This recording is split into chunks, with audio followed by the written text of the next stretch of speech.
Hi, Mr. Caplan. Good evening. Good evening. How you doing? I'm good, thanks. How are you? I'm good. So you're just waking up. Yeah, pretty much. I'm still my morning coffee. So Okay. Well, glad we found a time that works. yeah, so last night I sat down and I watched the last film that I could find that you worked on. Um, Remin if I can say this Reminiscence. properly, Reminiscence.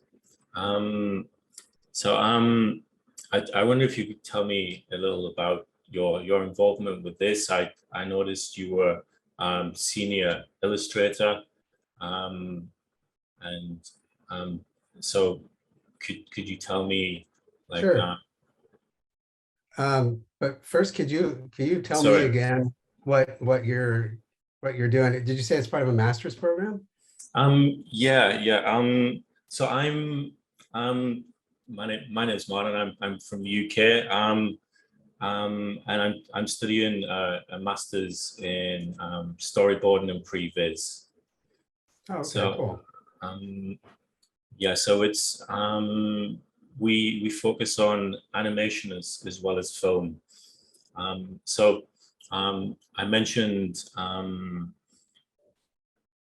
I used your work as a visual reference on a short film project we're Right. working on at the moment.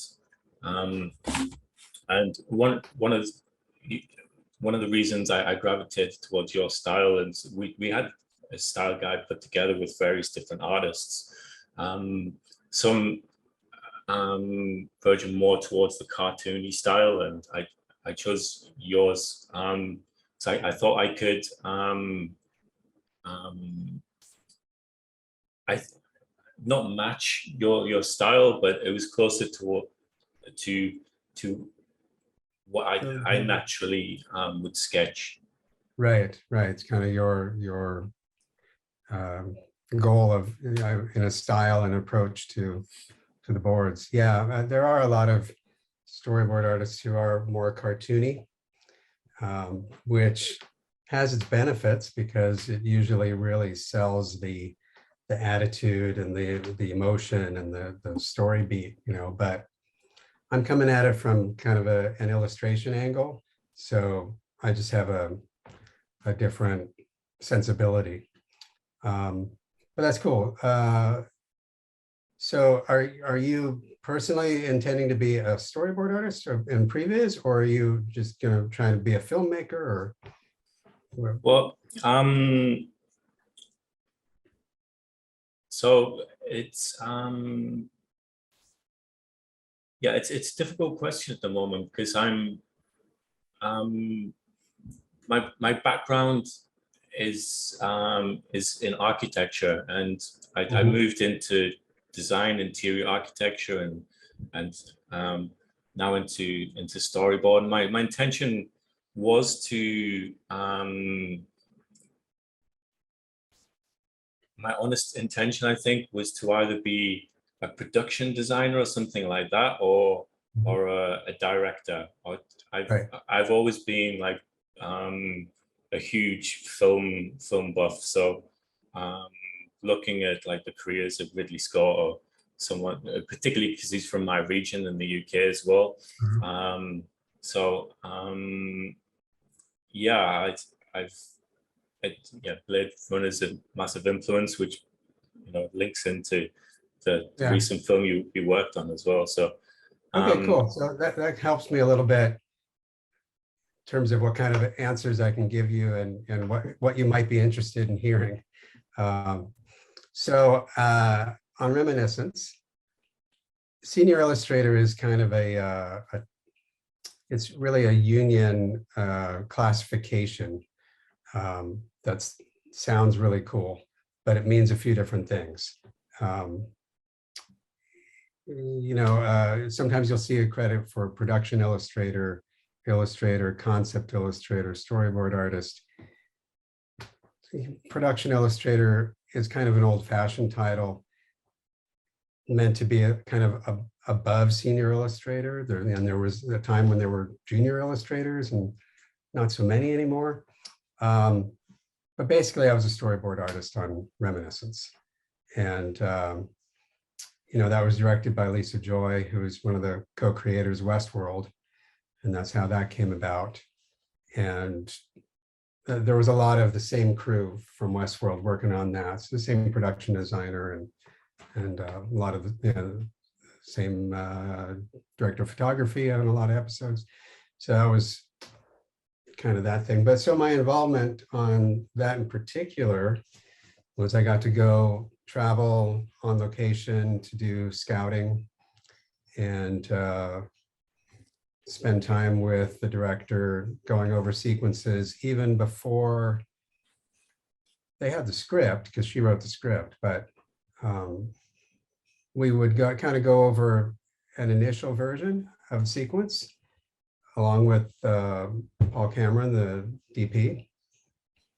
And then the stunt coordinator arrived, and then we kind of refined some stuff and he took over other stuff. But basically, yeah, just the general process of storyboarding, which for me is talking to the director and kind of pulling out as much information as he or she has in terms of their vision initially. And then with experience comes what those questions, knowledge of what those questions would be. But it's just generally good to get as much info from the director as possible, because unless they're specifically asking you for your version, you could go off and dream up an amazing sequence, but if it's not what they had in mind, or they were in a meeting that you weren't and know something about the limitations of the scene, you're just going to have to do it over again, so. And the way I approach it is it's kind of an illustration job. So tell me what the story is, what are the story beats, what are we trying to sell visually, what are we, and let's come up with the most interesting and dynamic way of doing that. But that film in particular, if you said you watched it? Yeah, I did. I watched it last night. Yeah, did you like it? Yeah, I did. And as I mentioned, it does. I don't know if I'd say it borrows or references or is inspired by this film noir science fiction genre, and Blade Right. Runner is like a huge influence on me. Yeah. But as well as like the Orpheus and Eurydice, Ulysses story kind of woven into that as well. I really like that element. Yeah, good. So there were quite a few sequences that we did, but one of her early ideas was that scene going into the water with the piano and all that. So even before we had a location, we kind of worked out some story beats, a little bit of the fight and how he would get his arm stuck in the piano and the floor falling through. And that was actually an early thing that we did. But then we did stuff in the bar with that fish tank. And a lot of what we had to do was figure out how the reminiscence scenes would work out with the memory playing out and being in the same space as Hugh Jackman and Tandy Newton. And they did a lot of kind of interesting things with projections, and they wanted as much practical as possible. So we spent a lot of time visualizing some of that scene. And then they had concept illustrators kind of working a little bit before me and a little bit after me, and kind of a little give and take. I would work with their illustrations to try to figure out what I could put in the environment, and then what kind of framing would be interesting for it. And working with Lisa Joy, I have a fair amount of input with her a little, and So with some directors, it's once you work with them for a while, they get to know what you have to offer, then they're a little bit more open to, you interjecting or adding stuff in, and then because a lot of directors, I think if they're smart, if they're good, then they know it's a collaboration, and they don't always have the best answer. They have something in mind, but maybe there's something else that works, and then so they're interested in seeing and hearing from everybody, even if it never overrides what they initially had in their head. It's usually good to get people's ideas. Yeah. So for example, what kind of things would you be suggesting? Like would it be purely from a visual and composition perspective, or are you offering ideas on perhaps how to just embellish the scene or something like that? Usually it's something like, I'm trying to think of something in particular, specific, but it may be something like how to get us out of this this two shot that we know needs to end, needs to be in front of this window or whatever, but then we want to end the scene somewhere else in, low angle, the crane shot that booms up over them. So, what are those bridge things? What's an interesting way of visually telling what happens between those points? And so if the director isn't quite sure, if the director of photography isn't there or doesn't have a particular idea, then I can suggest, well, if we lead them, this way, and then we could have, maybe there's an interesting part of the set or location that we can shoot over. Like in Westworld, there was a couple of kind of action scenes that needed to take place outdoors in a kind of a courtyard. And so on the Scout, I was able to take my own pictures and my own reference.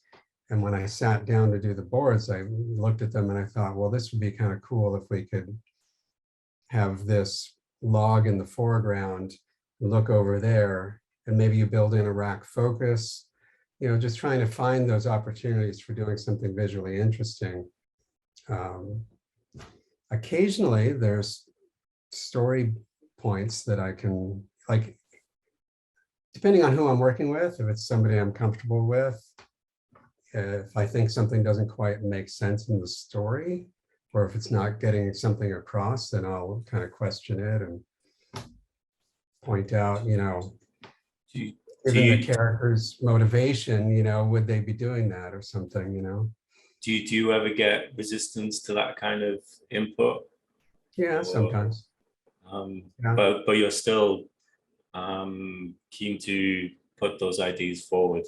Yeah, like I said, if it's somebody I've worked with a long time, I'm more comfortable doing that. Sometimes you're just doing the job and you just want to get it done. It's like, okay, that's what they're asking for. It's about building relationships with people and figuring out. But if, because I want to be happy with what's on screen too. I get a little bit of ownership. If what I worked on ends up on screen, other people are going to see it and react to it. And I don't want, like if I could foresee an issue, right, that doesn't really make a lot of sense. If why wouldn't he just, if he's got a gun in his hand, why doesn't he just shoot him instead of running over here and, doing some big action thing? And, so sometimes they'll say, yeah, that's a good point, and we'll work out something else. And other times they'll just say, you're thinking too much, don't worry about it. We just, we need to get the scene done. We can't, because directors have to, and producers and the assistant directors, they have to take into account the practicality of getting the scene shot. And for me, I'm dreaming up pictures, and it's easy enough to just throw in a bunch of stuff. And it may not work out that good. It may not be practical for the shoot to do that. But the good thing about storyboarding is it's relatively inexpensive compared to them standing around on the set and somebody saying, well, why don't we do this, that, and the other? And the first AD is saying, well, we have to have lunch in an hour, we're not going to be able to get that done. So we figure out that kind of stuff ahead of time. That's how I kind of sell the virtue of storyboards. On Reminiscence, did you produce a storyboard for the full script, or was it parts of? It's usually, I've only done a full script once, and that was because it was a first-time director he wanted to take his script and convince somebody to let him direct it, and he wanted to show them that he was prepared to do the whole thing. But generally speaking, both practically and for budget, it's usually not worth doing an entire script. So usually it's a handful of scenes that have stunts or on a tricky location or visual effects. That's more the typical thing. So on any typical show or movie, it's probably a chase scene or a fight or particular thing where they need to do something interesting with a camera, or there's some complicated action, or occasionally it's more mood, and they want to be able to build a scene, like even a suspense scene, or just something that's got a little bit more mood and less action to it. Then we take into account kind of the lighting and how to build the progression of shots, and try to figure out some interesting angles for it. Yeah. And as far as lighting and these aspects go, is that production designer? Is it a production designer who's responsible for that? And do you work with them? The lighting is usually more of the director of photography. And if I have access to that person, then that'll be part of the conversation. And if not, then I'm just doing whatever I think looks good, for the scene. Typically, I don't have specific lighting information. And so I'll just pick a light source, direction, and try to make it consistent so it doesn't confuse people. And if it's outdoors, then that's kind of not a big deal unless it's supposed to be stormy or something. If there are windows, then you can kind of guess. But so the storyboard has several different facets to it, where it's primarily a communication tool. So you don't want to be confusing about it, and sometimes simpler is better. But again, I like to have nice illustrations just because I'm coming at it from that perspective. Other people say, just tell me if it's a 2-shot, a wide shot, give me an arrow for camera direction, and that's all I need. But depending on the kind of scene, I know that it tells the story better if there's some lighting involved.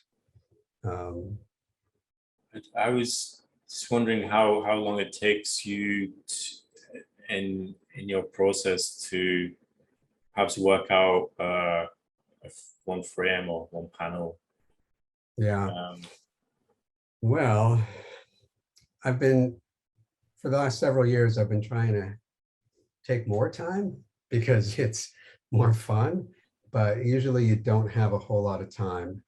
I started out in commercials mainly, and in commercials, you're usually just on it for the day, and you have to churn out, 25, 30, maybe 40 frames in a day. And I figured out early on that that only left me 5 to 15 minutes per frame to work on. So that's kind of the goal. Like if I spend more than 20 minutes on a frame, I know that I'm getting bogged down a bit. So I try to do a rougher version of it. My roughs aren't as rough as a lot of people's are, because I'd kind of like to get closer to drawing at one time and have it mostly right than, having to redraw it, like do a whole little drawing and then have to redo the entire drawing again. So I'll do a frame that's about maybe 70% of the way there. Maybe it doesn't have a lot of the lighting or the shading or that kind of stuff, but I spend my time on the composition and the expression, make sure that I'm selling the story beat, what that moment is about, and move on to the next, and then do the same and move on, and then take another pass at the whole thing at the end, before I send it off to the director and see if there are any changes coming from the director. But typically, I say the goal is to spend 15, 20 minutes on a frame, but maybe 6 of the frames in a 20 frame sequence go that way, but then there are going to be 2 that are particularly harder. Maybe they've got more architecture in them, more perspective, or I'm trying to get a likeness because it's a well-known actor or actress and I want it to look a little bit better and be consistent with the others that I did. So I could have a frame take me an hour and a half, at which point I realized I start getting stressed out and I'm going to be working late because that sets me back. But that's the way it goes, Yeah, I've had to face a number of these things with a project I was working on, as well as studying the likeness of an actor. And I was looking at some of your work you did on Curb Your Enthusiasm, which is a series that it's one of my favorite sitcoms with Larry David, and just looking at Larry's likeness on those frames as well. So it's I noticed you worked on a Curb Your Enthusiasm, as well as I didn't realize there was a TV series of Spaceballs. Oh yeah. So that's the only animated project that I've worked on. Yeah. So how is that working with comedy as opposed to more serious Right. science fiction dramas, or is there much difference in that kind of work? There isn't much difference. Because I've done a few comedies. I did I Love You Man and some other stuff. And yeah, actually the comedy stuff tends to play a little straighter in terms of camera, because the actor is doing the funny thing, and so most often it's kind of straightforward. And the Curb Your Enthusiasm stuff, some of that was, for them to storyboard was really unusual for them, because they don't even have a full script. They just have this kind of outline that they keep in their pockets and they refer to, and then they're making it up as they go along. So, but there was like stunt doubles or some visual effects involved in the stuff for that. So they needed to have it planned out a little bit better. But as far as I recall, it was just, there were I don't know if you saw this, the one where he almost drowns. He's at the beach and they wanted to have that play out like a more typical dramatic scene. And so, which is not what they usually do. So that was actually done without comedy really, having an impact on it. But like the scene on the street in Paris when he complains about the parking at the end there, again, that was all kind of straightforward, that was just a big deal because they were on the Universal Studios backlot, and then they had a big green screen to put in the Eiffel Tower and all that at the end of it. And so, just had to work that stuff out. But typically, yeah, I think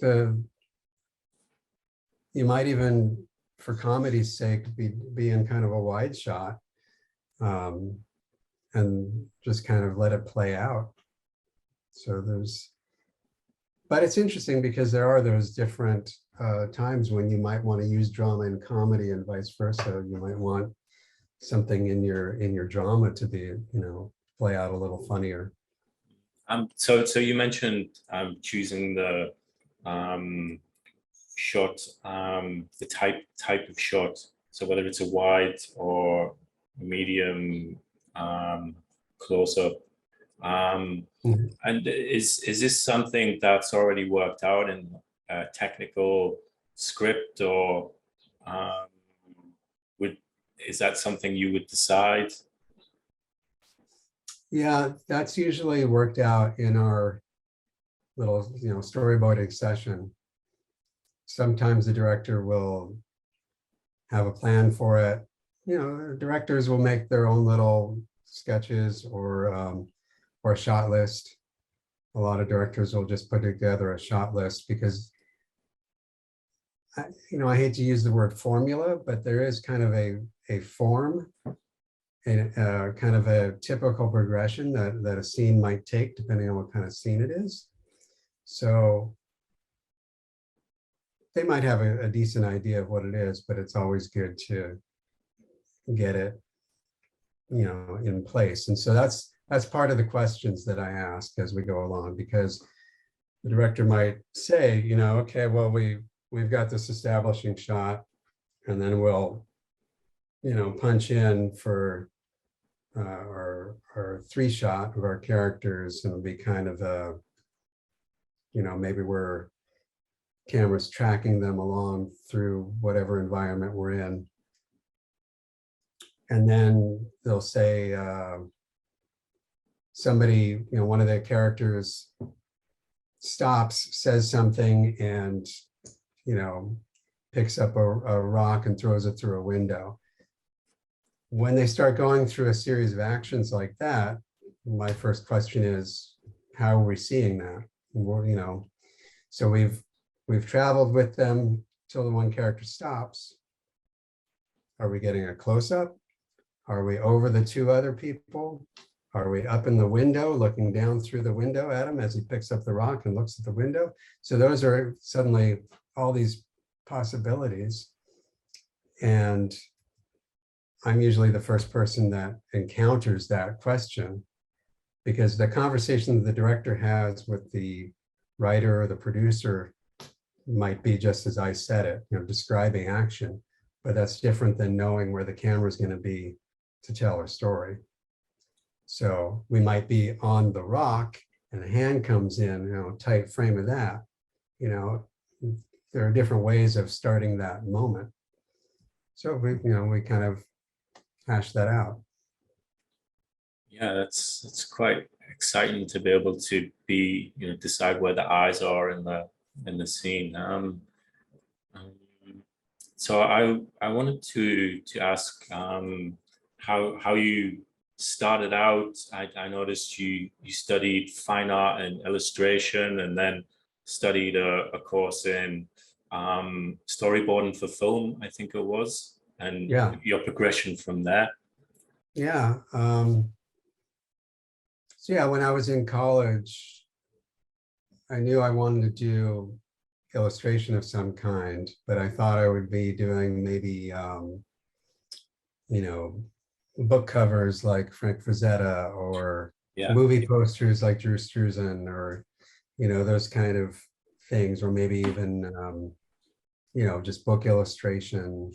I wasn't quite sure which way. And then I kind of got into studying the old masters and learning how to oil paint, and kind of making a connection between the way the compositions and dynamic figures in a Baroque painting, like a Peter Paul Rubens painting, or you know, any of the Italian ceiling paintings or things like that. They're not that far away from something you'd see in a comic book. You know, those kind of perspectives and dynamic compositions. And I was always interested in movies, of course. And actually, my father was a film editor, worked in television. And so once I came across the idea of storyboards, because I saw an exhibit at my school with some storyboards from Star Wars and Apocalypse Now. And, you know, those were really cool. And the idea that, you know, you could kind of bring those two things together, like movies and drawing, and it's basically an illustration job, because you're drawing what the film's going to look like before the film exists. So that's where I got the idea for it, but it took quite a few years to actually get into it. But then I got an agent that got me working commercials, and that's what really got the ball rolling. And because in the US there's the union, which has kind of a tight control over who gets to work on the bigger budget shows and movies and things. That's a whole other thing to navigate.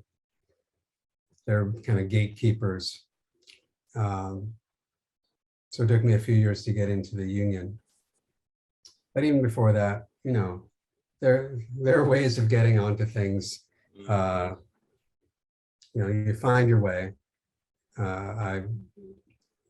The first interesting TV show that I worked on was, I don't know if you know this show, but it was called Ally McBeal. Yeah, I used to watch that. Flockhart. Yeah.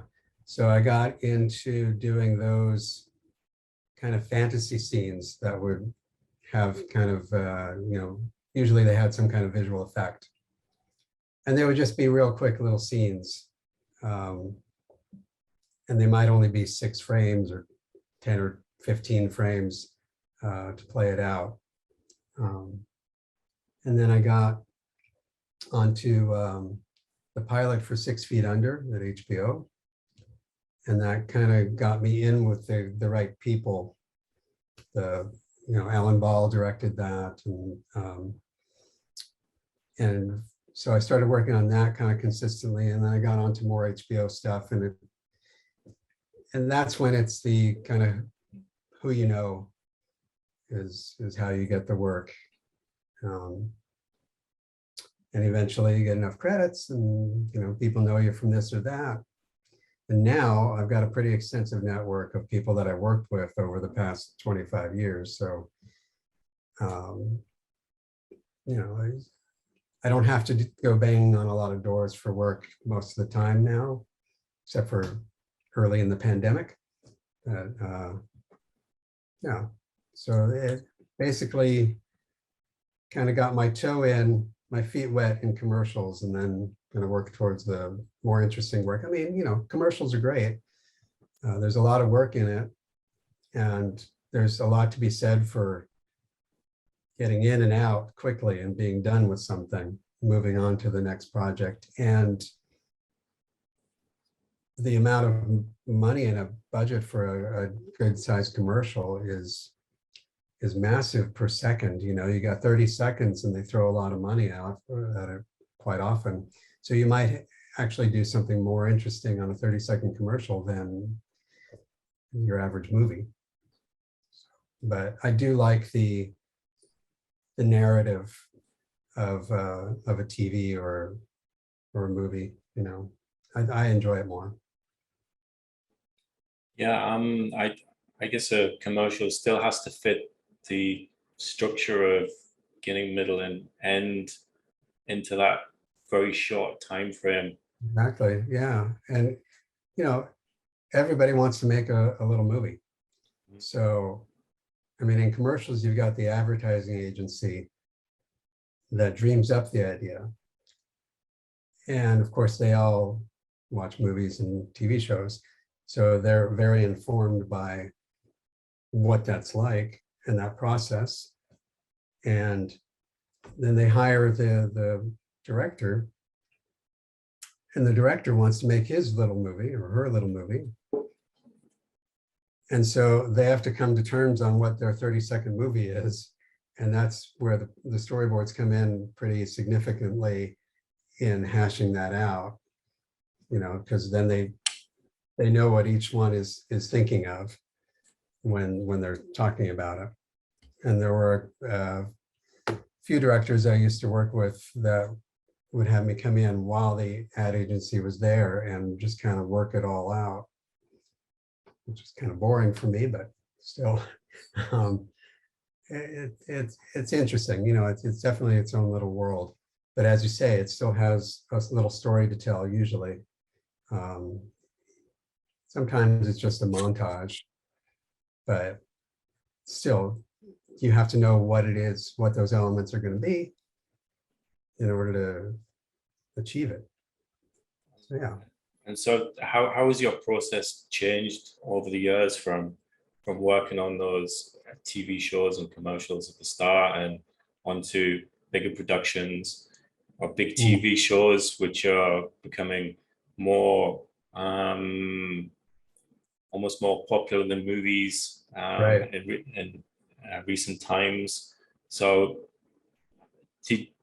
has your process developed, your creative process from working out beats and Yeah, in a script? I'd say there are more technical changes because when I started out, I was drawing on paper. You know, I was pencil on paper, and then I transitioned to digital, and you know, the ability to have your reference to Google something, you know, that all kind of flourished. I used to have to, you know, hand over, photocopy things or fax them, you know. So technically the process has changed quite a bit to get to drawing on, you know, on a tablet and being able to import images. Maybe there's something that I can quickly trace over because everything is a matter of time, you know. So technically there have been changes, but in terms of the creative process, it's relatively the same because it's still kind of the same dialogue with a director. I still need to get information out of that person and know what my contribution is.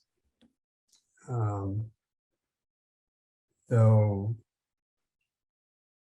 it's possible that working in narrative scenes more than commercials, I've kind of gotten more traditional, maybe more conservative.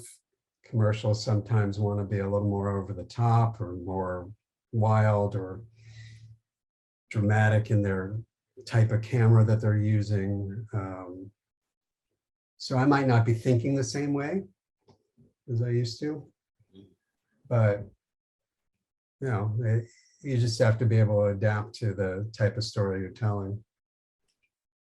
So before you mentioned Frazetta and I didn't catch the other artist, but so who are your inspirations from illustration or even storyboarding? Do you? Yeah. Well, let's see. Well, for illustration, yeah, Frazetta was a big influence. Those kind of fantasy, science fiction genres are always fun to do, and his use of the human figure is very dynamic, very expressive, dramatic. You know, yes, it's a little cheesy sometimes, you know, but it's fun, and I do a lot of figure drawing. So any artist that has a command of the figure and is, you know, kind of like the old masters. I studied them a lot. So someone like Caravaggio, you know, those kind of painters from hundreds of years ago are still influential. But let's see, there are a lot of what they call the, you know, the golden age illustrators, early 20th century American illustrators like Lion Decker, N.C. Wyeth, Howard Pyle, and then some of them in the 60s, maybe 50s, 60s, like Robert McGinnis. And I don't know, you could probably zoom in my bookshelf over there and see some of them. But yeah, I like a lot of the classic illustrators. And for storyboarding, I don't know, the one class that I took that I didn't get to talking about that after college, a specific storyboarding class that I took was with a guy named David Jonas, who did some work with Spielberg on Empire of the Sun, and I think he worked on, I think he worked on one of the Indiana Jones movies and a couple of the Back to the Future movies stuff. And he had a very illustrative style in terms of like more realistic and just very drawn, like very fleshed out, like foreground, background, middle ground were all very present, and perspective was there. It was just like it could be an illustration in a book, and I really liked that that approach. It wasn't necessarily the most dynamic in terms of camera, but very narrative, very, you know, nicely drawn stuff. And then Joe Johnston's work on Star Wars, and Ralph McQuarrie for his paintings and concept stuff. And then the rest is kind of like, I like it when I see it. I don't necessarily keep track of who it is. But yeah, those are some of them anyway. Okay, that's great. So I've noticed you've worked on some of the best TV series like True Detective, and so going forward, is there something you haven't worked on that you'd like to, maybe something new, or well, I would like to do more movies, but then again, it's one of those who you know things. So, you know, even though the Marvel movie thing is kind of peaked, at least for me, it still might be cool to do something like that. I came close when a director I worked with was up for one of the movies, but didn't get it. But I helped with some pitch boards for that. And it'd be nice. I finally this year got to do something in the Star Trek world, worked on Picard, and that was one of the things I always wanted to do. So if there's any more Star Trek stuff down the road, because they keep having shows, that'd be cool to do. And then there's the Star Wars world. So if there was, with all this stuff on Disney Plus, you know, maybe something will come my way with that. Aside from that, you know, I don't know. I just kind of wait and see, you know, what gets thrown at me next. Yeah, I mean, because that's the other weird thing about this kind of job, is that I never really know what I'm doing a couple of weeks ahead. So, you know, I'd like to still be able to keep in that tier of TV stuff, if that's where things are going to be. But, you know, it'd be fun to do, you know, even a feature Western would be fun. Because even on Westworld, we only did some real classic Western-y kind of stuff. So yeah. Did you see the Morbius made a Western comic? I think it was. Did you ever see this? No. I would have to find the name too for you, but yeah, another Morbius is I love his work as well. A lot of some storyboard artists make the progression to director or make their own short film. Is that something you have done, or something you'd be interested to try? Yeah, I have not done it.